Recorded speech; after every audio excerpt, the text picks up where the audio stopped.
question and answer round. Okay. Ready na ba kayo, girls? Ready na. Mga divas natin, napakadali lang naman ang mangyayari dito. Meron kaming questions sa bowl na hawak ni Tekla ngayon. Ayan, at pipili syempre ng isang ating maundas divas, okay? At yun ang inyong sasagutin. Sino mauna dyan?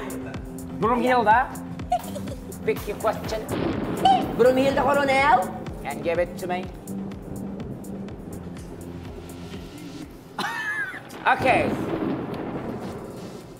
Namumutla ba ang white lady kapag ginulat o tinakot mo siya? Sagot? First of all, thank you for that wonderful question. Aha. Ang tanong, namumula ba ang white lady pa? Ano yun? Ginulat siya. Ginulat siya. Nag-iisip siya. Namumutla ba ang white lady Kapag ginulat o tinakot mo siya? Oo. Bakit? Bakit? Kasi maputla talaga sila. Di ba? Saan ka nakakita ng white lady na di maputla? Hindi ko alam ba't ako tinatanong mo siya. Tama, di ba? So para Thank you sa so akin, much. yun ang answer. Oo, namumutla. Magaling. Maganda naman yung kasagutan niya Thank dyan. you, Brumhilda. Thank you very much. Number 2, ito na. Okay.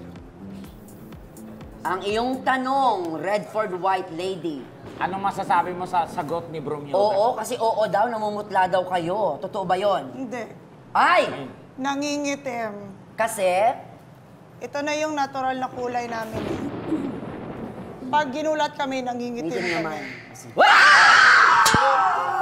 Ay, nangitim nga siya! Ang galing! Aray. Eto, katanungan mo. Redford White Lady. Galing mo. Sa pangagulatin mga... Oo, nangitim siya.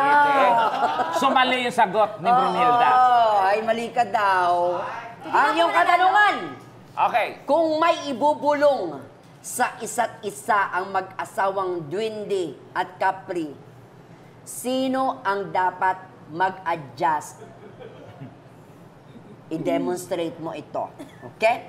Inulit ko, kung may ibubulong sa isa't isa ang mag-asawang Duwende at Capri, sino ang dapat mag-adjust? Sa tingin ko ang mag-adjust,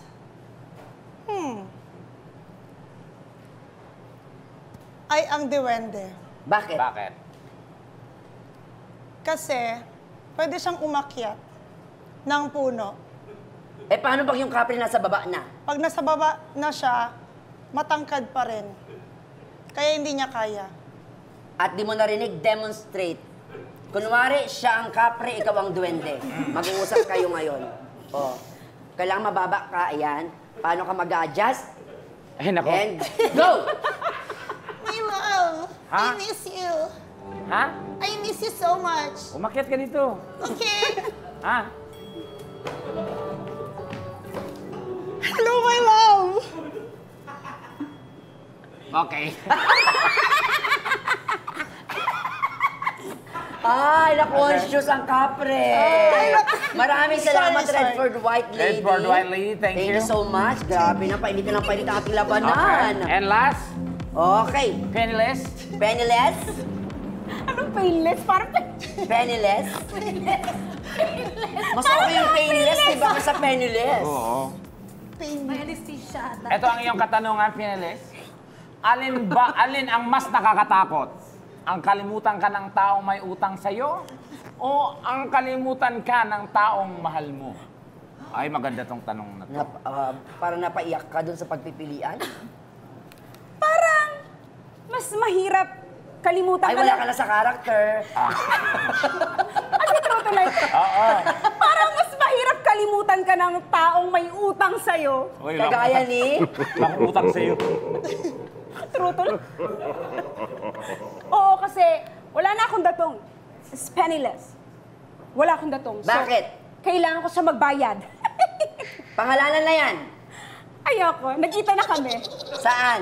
Ay, Basta. sa kabila ba yan? Hindi ko pa rin ako binayaran. Doon sa isang guesting nyo kanina. Huwag ganon. Anong message mo sa kanya? Ha? Anong message mo sa kanya? Good luck! Sino kaya yan? Baka next week malalaman nyo na po. Okay. Maraming salamat sa'yo. Ayan. Meles? Grabe naman, naiiyak talaga siya, friend. Ang tanong, sino kaya ang tatanghaling Undas Diva? Malalaman natin yan sa pagbabalik ng Divas Tawa is Live!